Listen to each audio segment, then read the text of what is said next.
With the #1 overall pick in the 2023 NBA draft, the San Antonio Spurs drafted a 7'9" big man from France. He has shown incredible upside and character on the court, being able to do a little bit of everything as a player, and there's a whole lot for us to talk about today. His name, it's Mr. Victor Wembanyama. Welcome to Basketball Intuition. I'm your host, Ethan Simon. Today, we are going to be talking about Victor Wembanyama and the San Antonio Spurs. I'm really excited for today's video. I haven't really ever done a video like this. I'm always talking about guys that are kind of lower on the radar, other than last week, Dyson Daniels, of course. But I do want to say there is a lot of Wembanyama content out there, so there are going to be some things that you might think about him that I missed. Again, there is a lot of content out there, so I'm gonna miss some things. I'm not a whole company that's working on this. I'm just a guy. I also want to say we're not going to be talking about injuries, rosters, anything like that until the end of the video. I will talk about it, but I want to talk about Wembanyama on the court playing basketball. There's one more thing that I want to ask y'all before we get started. I want to get specifically Spurs fans' thoughts on Coach Mitch Johnson. Very young, but very professional. I've seen a lot of mixed emotions from different Spurs fans saying they really like him, they really don't like him. So let me know your thoughts on Mitch Johnson. We got a really big announcement at the end of the video. We'll get to that later, but let's just get to it now. We're going to start with Wemby's build and then go to his playmaking and ball handling and just go down from there. Okay, so how tall is Wembanyama exactly? At the NBA Combine, he measured in at 7 foot 3.5 inches barefoot. So you add an extra inch on top of that for shoes. So we're around 7 foot 4. And then the wingspan, that's another thing that I'm not exactly sure, but it is somewhere between 7 foot 10 and 8 foot. Regardless which one it is, if it's 7'10", 8 foot, a little bit longer, a little bit shorter, it doesn't matter. You know what you're getting out of Wembanyama. He is incredibly long and lanky. He was drafted somewhere around 215 to 220 pounds and reportedly now is somewhere around 245 pounds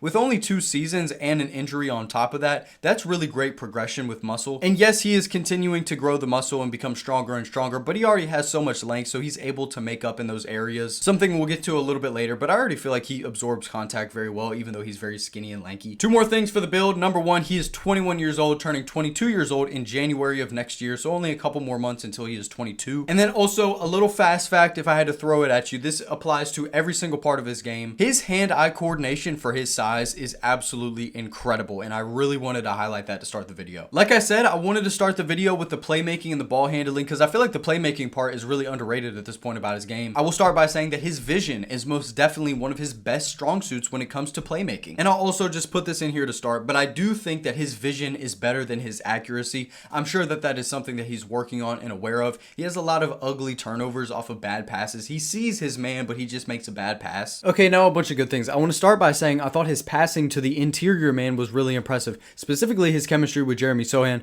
being able to deliver these really nice dump off passes, these lobs, whenever Sochan is kind of just lurking around in the dunker spot area or cutting to the basket. I thought Wemby did a great job passing whenever he himself was going to the basket or also posted up. Just kind of situations like that, I thought he did a great job. With his really long arms, he's able to take really crazy angles when passing on the interior. He makes some really tough passes, and that's another one of my favorite parts about his passing, just the angles that he takes whenever he's passing on the interior. He's very smart about it. He makes some really great touch passes and lobs. He wants to throw it up to you. It doesn't matter if you're Justin Champagnie, Keldon Johnson, Steph Castle, he wants to throw it up to you. Another thing that kind of just plays into all of this kind of stuff is he is a very creative passer in general. The underhand passes, the overhead passes, the wraparound passes, all that kind of stuff. He just gets very creative. And the place where his playmaking was the most dangerous was whenever you catch him in the middle of the defense. Almost every single matchup that he gets is a mismatch. So whenever he gets into the middle of the court, in the middle of the defense, you have to throw bodies at him because he's just going to go over top of you if you don't. And with the Spurs players continuing to become better and better three-point shooters, it's going to make him even more dangerous because whenever you got a 40% three-point shooter on the three-point line, you don't want to help off of him to throw it at Wemby because Wemby's going to find him and that's a wide open three. But with his passing and his vision, he is just such a huge threat in the middle of the defense. I really wanted to highlight that. And also in those kind of situations when his back is to the basket, he was able to show off a little bit of Jokic. I'm not saying that he is like Jokic in the passing, but he was able to show off a little stuff like that. Those quick little bounce passes to the cutters and regular passes to the cutters. He's coming off a screen and makes a tough pass to a cutter. Just stuff like that that looked really good. That was like Jokic-esque. Again, it's not a comparison. It is an example. One thing that I thought was just absolutely incredible was the fact that he is legitimately taking possessions as the pick and roll ball handler at 7'6". Now the frequency of this isn't anything crazy. In this past season, he had a 7.4% frequency of whenever he was a pick and roll ball handler. In his rookie season, it was almost 11%. But that's just showing you that at his size, he legitimately is taking possessions as a pick and roll ball handler with guards setting screens for him, which is absolutely ridiculous. He should not be allowed to do that. And he should be allowed to do that, but he is not supposed to do that. And also what kind of plays into that is those little two-man game situations where he's like playing with Steph Castle or Keldon Johnson, and they'll just give him the ball, here, take this, and then he'll hit him back with a nice pass on a cut and stuff like that. Or just giving him the ball and then relocating off of it, and then he'll give it right back to him for a good shot. And it's so easy to get him the ball and relocate off of it because all you have to do is just throw it up in the air and nobody else is going to be able to go get it where he can go get it. Unless you're like Chet Holmgren, of course, but even Wemby is bigger than Chet. Chet did play really good against Wemby earlier in the year. I did want to note that. Okay, here's another thing I wanted to get into real quick. We're not going to get too deep into it, but I do kind of want to explain to you what I'm talking about. He is a huge passing threat in the transition. Let me explain to you why. So if you know anything about Wembanyama, you know that he loves to shoot the three ball. You also know that he loves to pull up for three in a transition type situation. So here's the thing about Wemby. If you're guarding him in the transition and you think that he's about to pull up for three, you're going to have to step up on him. Whenever you step up on Wemby in the transition, if you think he's going to be able to shoot a three, he, regardless if you're jumping or if you're closing out, he is still taller than you. So if it's a 2-on-1 situation or a 3-on-2 type situation and you step up on him, if you think he's going to take the shot and you bring that man away from the basket, if you step up away from the basket, he is just going to throw it right over your head to a man cutting to the basket for an easy 2 points. You get what I'm saying? Just that kind of stuff. Like, if you want to step up on him for three, cool. But if you step up on him, he's just going to make an easy pass to the inside for 2 points. If you don't step up on him for three, he's going to pull up for three, and he's like a 35% three-point shooter. So a lot of the time, it's cash. Okay, so now over to like actually ball handling and stuff like that. His hands sometimes are a little bit loosey-goosey. Like whenever he's got his hands down low, like whenever they were playing against the Nuggets, Westbrook was ripping him up. And I just want to see him continue cutting down on the turnovers and bad passes. Typically, he does very well keeping it high and keeping the ball high because he knows that he's 7'7". But there are a lot of times whenever he brings that ball down low to do a rip through or something like that, and he just gets ripped up. In his rookie season, he averaged 3.7 turnovers a game. In this last season, he averaged 3.2 turnovers a game. Still very high, but he cut down a little bit, so we'll take that. Rookie season, 19th percentile turnover percentage, 17%. This last season, 39th percentile, almost 15%. Now with the ball handling, he does not have the tightest handle, but when you have a 10-foot wingspan, there's only but so much you can expect. For the fact that he has such a long wingspan and he is such a big guy, he does have a really great handle. Like, it is incredible. He is incredibly creative as a ball handler. He will literally size you up at 7'8". A 7'8" monster is not supposed to tween, hezzy, cross, step back. And again, I just want to really emphasize that the hezzy at 7'10" is insane. He shouldn't be allowed to do that, but he is. Again, an 8-footer is not supposed to pump fake sidestep for three. An 8-footer is not supposed to size you up and step back in your face and cash it. So now, I mean, I just feel like this is a great opportunity for us to transition over to the shooting side of things. And I do want to start by saying it is a very, very interesting shot diet. There are a lot of threes shot by Wemby every single game. I'm going to go ahead and put his shot chart up on the screen. If you go to cleaning the glass and you look at his shooting frequencies, in his rookie season, 30% of his shots were threes. But this last season, 44% of his shots were threes. Wemby put up last season 18.6 shots a game, and he was putting up 8.8 threes a game. So that is one thing that I had even talked about a way long time ago before I really got into this player analysis stuff, that it was kind of worrying me that he was shooting so many threes. And in the first month of the season, he was really struggling. But after that, it started to come around and he started shooting the ball a lot better. But whenever we talk about the jump shot itself, he has a very consistent jump shot for the most part. It is really impressive that he's able to get great rotation on the ball, even though he has ginormous hands. I thought his pump fake looked pretty good. It's fairly believable. And he has very, very deep range. Like, his range is ridiculous. An 8-footer is not supposed to pull up 5 feet behind the three-point line with no hesitation and lace it. But guess what? He does it anyways. We're going to get to a bunch of percentages real quick when we talk about the three-point shooting and the mid-range shooting that we're going to talk about a little bit later. But I will start by saying last season, he shot almost 38% on catch and shoot threes compared to his rookie season where he only shot 28%. Going up 10% in a single season on catch and shoot threes is incredible. On pull-up threes, this is where we saw him drop down a little bit, and he wasn't as efficient. Last season, he shot 31% on pull-up threes, but his rookie season, he shot 37.5%. I will say it was on less attempts. And total from three, he went from shooting 5.5 threes to 8.5 threes. So you got to be able to expect him to take a drop in some area. In general, in his rookie season, he shot 32.5%. And then this last season, he shot 35%. So even though he was putting up 3 more threes a game, he was still more efficient. But just not whenever it came to pulling up from 3. That really all went up because of his catch and shoot opportunities. And then we talk about shooting above the break. He shot 31% above the break in his rookie year, but then this last season, we saw him shoot 36%. That is where a majority of Wemby's shots are coming from on the three-point line. He is not shooting many threes from the corner. Whenever he was shooting from the corner, last season he shot 33% from the corners. But then in his rookie season, he was shooting 54% from threes in the corner. I will say though, he only shot like 30 corner threes though, so this is an extremely small sample size. And he was much more efficient from one corner than the other. And he was extremely efficient from the right corner, 57%, but so inefficient from the left corner, 25%. This is something that is a trend in a lot of players. They shoot really well from one corner and they shoot really badly from another corner. Really just especially young players. And if I'm being honest, when we talk about the three-point shooting, one thing that I do want to talk about that really, it just grinds my gears. One thing, if you know me, if you've watched the channel before, you know that I just hate shots really early in the shot clock that are kind of forced. Wemby forces too many threes when he's trailing the play, and it really gets on my nerves. Like, shooting a 3 early in the shot clock, cool if it's a good shot. But whenever nobody else has touched the ball, and you just give him the ball when he's trailing the 3, and he pulls up 5 feet behind the three-point line, it just really frustrates me, and I really don't like those shots. I wish he would cut those out, because you can get a much better shot than that. Now, if he makes it cool, whatever, great, feels better about it, but still, it's like, dang, you did not need to shoot that. And then another thing, he missed it pretty badly sometimes, but other times he made it. That one-legged pull-up is absolutely ridiculous. He hit it twice against the Bucks. I don't know if he hit it any other times. I just know he hit it twice against the Bucks. Now, the mid-range game.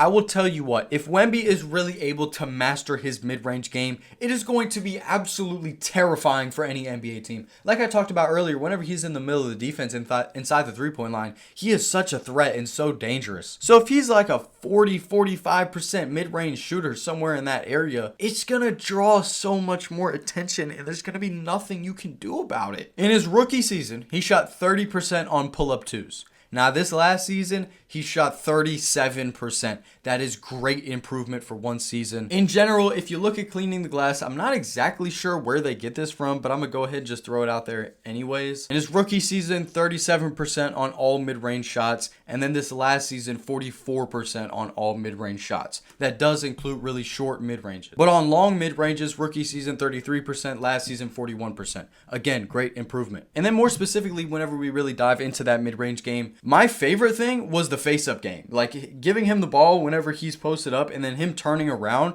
And whenever he's playing off 2 feet, he is very dangerous. Wemby has really great fundamentals, and he has a really great pump fake, like I mentioned earlier. He has jab steps, Euro steps, spin moves, pump fakes. He's got all that kind of stuff. So he plays so very well off of 2 feet. And you throw on top of that the fact that he's got a 11-foot standing reach. So there's only but so much you can do about it sometimes. Wemby loves his pump fake, jab right, one dribble left pull up. That's the kind of stuff that's just like ridiculous. Like he shouldn't be able to do stuff like that, but he does it. Okay, so now we're going to be done with the shooting and we're going to go over to the finishing side of things. I do want to say, I'm going to put the graphic up on the screen from his shot type summary from last season. Majority of his shots are jump shots. So there's only but so much for us to talk about when it comes to actually getting to and finishing at the basket, because so many of his shots are jump shots. I'll tell you what, he was very efficient on the inside. If you check cleaning the glass rookie season, rim percentage, 55th percentile, 70%. This last season, 90th percentile, 76% at the rim. That is ridiculous. Again, there's only but so much you can do about it. He is so long.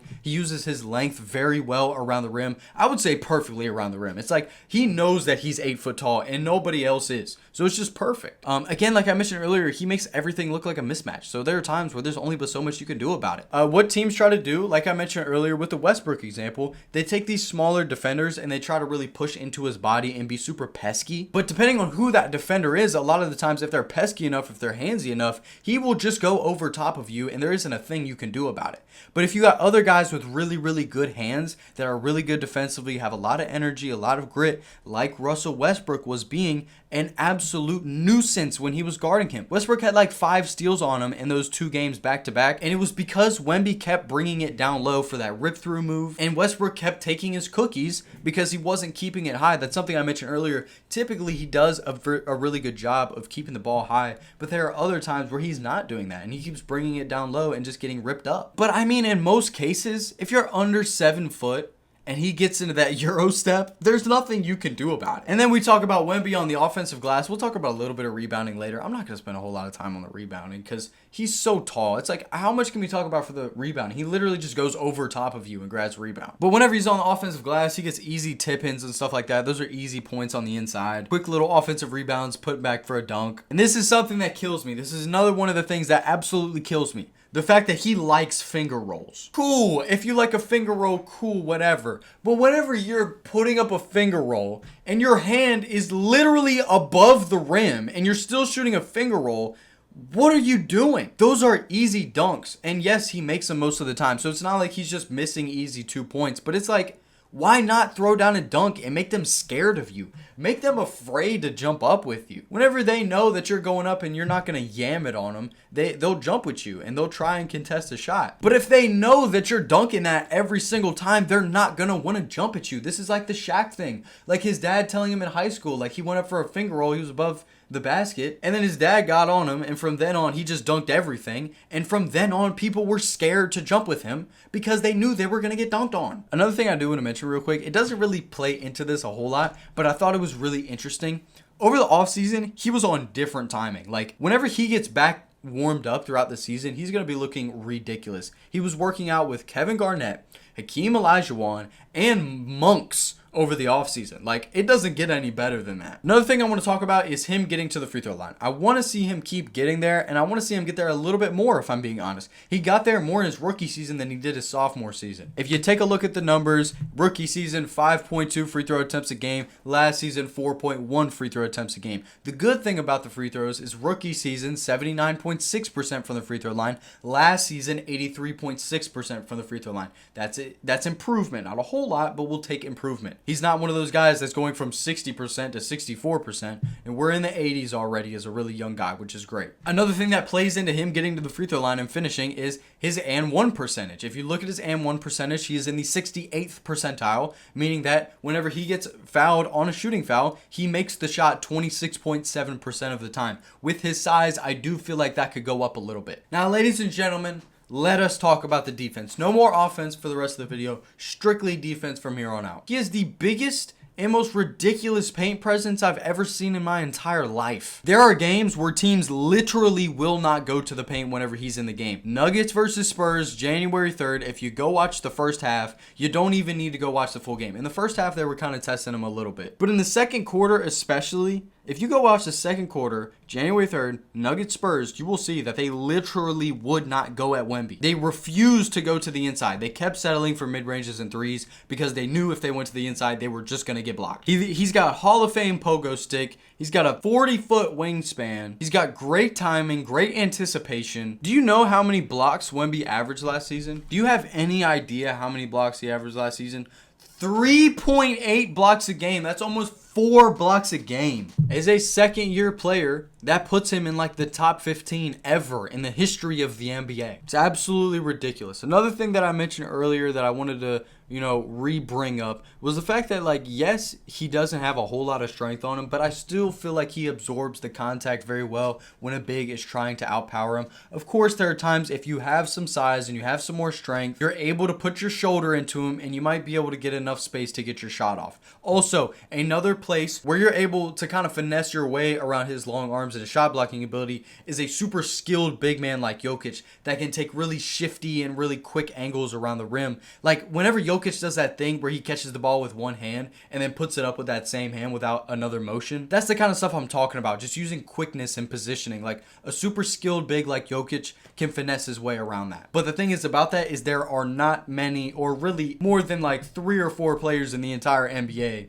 that can do stuff like that on a daily basis. They can do that, randomly here and there throughout a game. But game-to-game basis in a 7-game playoff series, you're not finding 3 or 4 guys that can do that. We'll continue with the shot blocking here. He is always lurking on the help side. He is a terrifying help side shot blocker. I will say there are times where he gets a little bit too thirsty to get a block off the help side. There are times where he'll leave his big man open in the short corner in the dunker spot because he wants to go get a block. Guy he's going to block just hits him with a little dump off pass. And then that's the easy too. Or another time, this isn't exactly the same, but another time where he gets a little bit too thirsty to do stuff like that and get these blocks is whenever he's jumping at a smaller guard or a big man that's down below with him. There are times where he jumps up and he'll foul the guy guy and it'll end up in like an and one if it's a big man or something like that, when literally he didn't even need to jump. He just needed to stand there with his arms straight up in the air, but he got thirsty and he wanted to get a block. So that's one thing I want to see him stop doing. I want to see him be a more disciplined defender. He averaged his rookie season 2.2 personal fouls, last season 2.3 personal fouls. So really it's not that big of a problem, but there are times whenever he is in foul trouble, and it's from dumb stuff like that. But whenever he's playing that free safety role, again, continuing with the shot blocking, whenever he's in that free safety type role like Giannis likes to play, Jaren Jackson Jr., Lil Ware, just those type guys that really thrive in the free safety role, Wemby also is going to thrive off that free safety role whenever he's able to play off the ball. He is just incredibly dangerous. He covers ground so quickly. His arms are so long, his legs are so long that he's just a menace on the help side in that free safety role. Times whenever you're able to stop stuff like this is an example would be against the Bucks. He had a game where he really struggled against the Bucks earlier in the season, the first time that they played, and really one of the main reasons defensively why that was is because Brook Lopez was stretching him out on the three-point line. Wemby was not able to stay on the interior because they needed him to go out on the perimeter for Brook Lopez. Really don't have the opportunity to run a two big type lineup. Well, we're going to get to that in a minute. I'm really excited about Luke Cornett. But last season they really didn't have any opportunities to run those type of lineups where they would be able to have a two big man type lineup so that Wemby would be able to stay in on the inside. But they were bringing Brook Lopez out on the three-point line, which made Wemby go out on the three-point line. So Giannis could get into the inside by himself, and really Wemby couldn't do a whole lot about it. But whenever we talk about the steals and the hands, I mean, again, like I said at the very beginning of the episode, his hand-eye coordination for his size is absolutely ridiculous. There are times where he's literally jumping passes on the perimeter like Dyson Daniels does. And also another thing he does like Dyson Daniels that I love, that was my last video, so that's why I'm, throwing the example out there. When your back is turned to him as the ball handler, he is not afraid to sprint at you to strip the ball away. And I just absolutely love that. I love that Wemby's able to have the confidence to be able to gamble on stuff like that, and just like at his size, he shouldn't be running the floor going to strip somebody when their back is turned to him, but he's so quick. He has such long strides that he's able to do stuff like that. And his hand-eye coordination is great, so he's got pretty good hands for his size. Like I said earlier, 3.8 blocks a game. He also was averaging 1.1 steals a game. That's 4.9, almost 5 stocks a game. That's just ridiculous, dude. And the very last thing that I have for Victor Wembanyama that I want to talk about today is just some of the crazy sequences he gets. Like getting a block or getting 2 blocks in one possession and then running the floor and then getting a crazy dunk, or his teammate putting up a bad 3 and him getting a putback dunk. Just crazy sequences that you can get from him on a night-to-night type basis. I am just such a big fan of Wembanyama, and I really love what he's able to do on the court. And I'm sure that most of you that are watching this video probably feel the same way as well. But now we're going to get to where some of the problems are, and where a lot of people like to pick and nitpick at, this is a problem, this is a problem. And it's going to be the longevity thing. He is so big. He has an injury history. The blood clot thing was a really big deal. That was not good, especially this early on in his career. It's not good. And over time, with his size, his knees are going to be in some pain. I will say, Wemby takes incredibly good care of his body. You see his pregame workouts. You see the yoga. You see him working out with the monks and stuff like that. Like, he takes really incredible care of his body. He understands what position he's in as such a tall and as such a big and young guy, that he has to take care of his body. But there's only but so much you can do about a blood clot type thing. He only played 46 games last season. He was shut down for the second half of the season because of that. Like I mentioned earlier, whenever he's able to get back in the swing of the season, probably he might struggle through the first couple weeks. I won't be surprised if he struggles. But after he gets warmed back up and he stays, hopefully, he doesn't get injured or anything like that, he's going to be able to really get into his groove and play even better than he did last season, hopefully. But I did want to talk about the injury thing for a minute, because that is a really big deal, and that's where a lot of people like to nitpick and have problems with Wemby. They're saying, oh, he might be good for like 5 years, but guess what? He's just going to be out the league after that because he's just going to be hurt all the time. I don't like that people try and throw that on him, but it's not crazy to say, because it could be a real problem. But like I said earlier at the beginning of the video, when we talk about actually on the court, putting all that stuff aside, he is just absolutely incredible. If you're a Wemby hater, I just don't understand how you possibly could be. He has a great character, great personality, super fun to watch on the court. I don't know what there is to not like about the guy. Another thing I want to mention is last season overwhelmingly was assisted more by Chris Paul than anybody else. So now that Chris Paul is gone and he's not able to run that pick and roll with Chris Paul, and CP isn't able to just throw that ball up for him to get easy points, I wonder if he's going to struggle through some points to even just get the ball, because there are times through some games where he wasn't really the problem. There were some some of his worst games throughout the season wasn't because he was just missing all of his shots. It's because his teammates weren't getting him the ball. And Chris Paul was a really big part about making sure that Wemby had the ball in good situations, in good positioning to get easy points. So now that he is gone, I'm really interested to see if Steph Castle or Dylan Harper and De'Aaron Fox, one of those guys is going to be able to step up in that role to be, Chris Paul, quote, the point guard. He's gone now, so you don't have him. So you're going to need somebody to be able to really fill those shoes. And you just hope that it can be De'Aaron Fox or Dylan Harper or Steph Castle.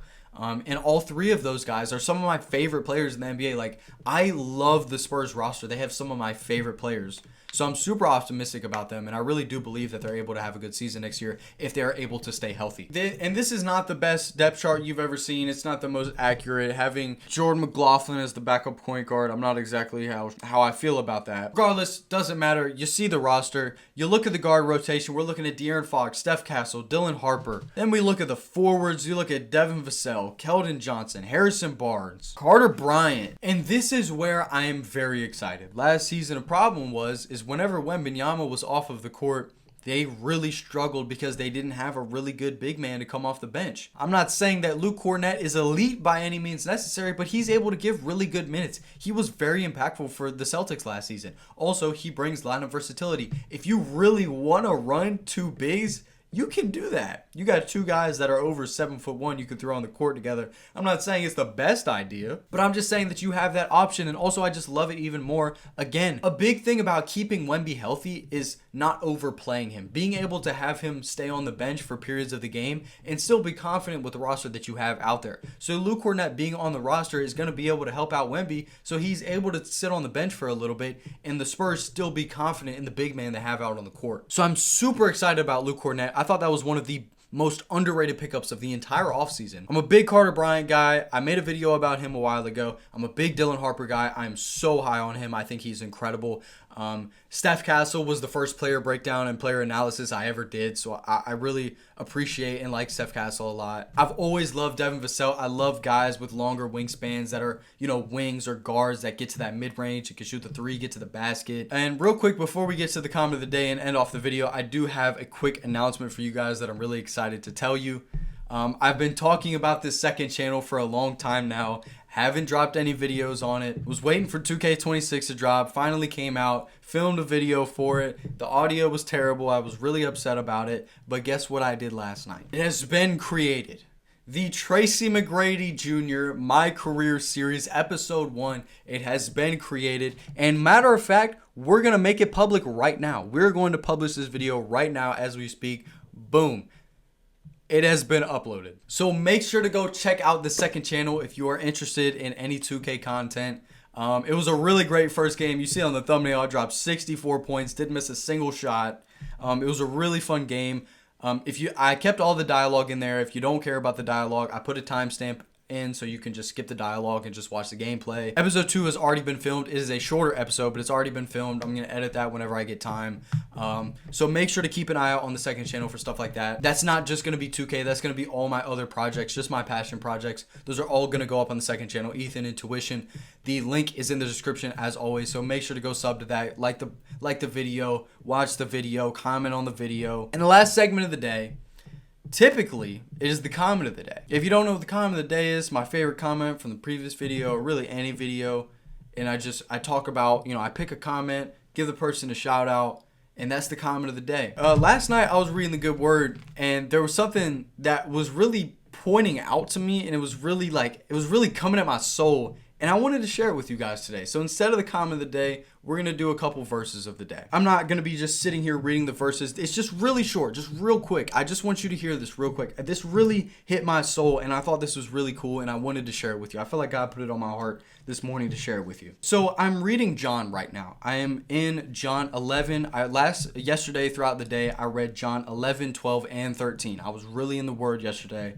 I wasn't even speed reading. I was just getting through it. Like, I was really just in it, having a good time. And something that really poked out at me. I'm sure that if you've ever read the Bible, if you've been around Christian people, you've heard the verse, Jesus wept. That is a very powerful verse because it shows the humanity of Christ. That Jesus was not just, he wasn't just the Son of God that had no feelings.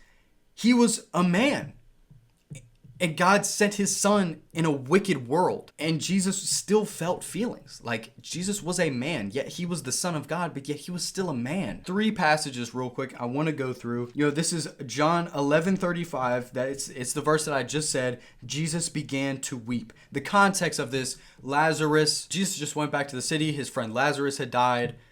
And Jesus was going back to bring him up from the dead. He had been dead for 4 days. And Mary is telling him that Lazarus is dead. She says, Lord, if you had been here, my brother would have not died. Jesus saw her weeping, and the Jews who came with her also weeping.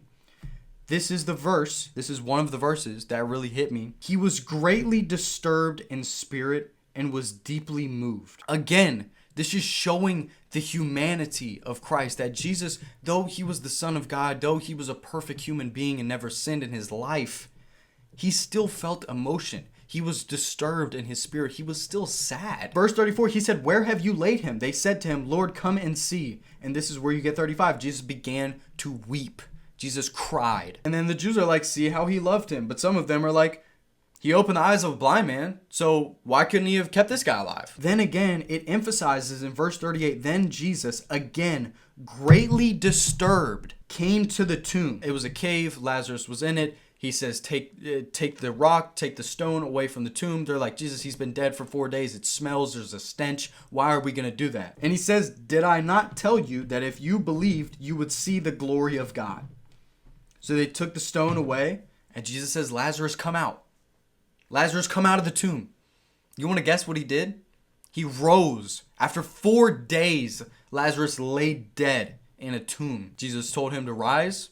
He rose and walked out of the tomb. And that's all I had for you. I will continue doing this whenever I feel like it is on my heart to share something with you. I will share it with you. But that was something that I felt like I needed to share with you today. Thank you so much for watching to the end of the video. I love each and every single one of you. I'm doing much better this week. I'm feeling much better than I have the past couple weeks. I hope that you all are doing well. If you're not doing well, I really do genuinely hope it gets better for you very soon.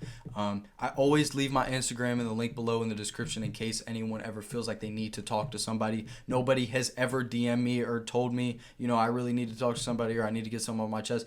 Nobody has ever done that, and I don't expect you to do that. But it's there just in case there is that one person that ever really needs to talk to somebody. Again, I love each and every single one of you. Jesus loves each and every single one of you. It says here, there is not a single lie in this book. Take care of yourself. It's very important you take care of yourself. Again, I love you, and I'll see y'all very soon, hopefully. Peace out, man.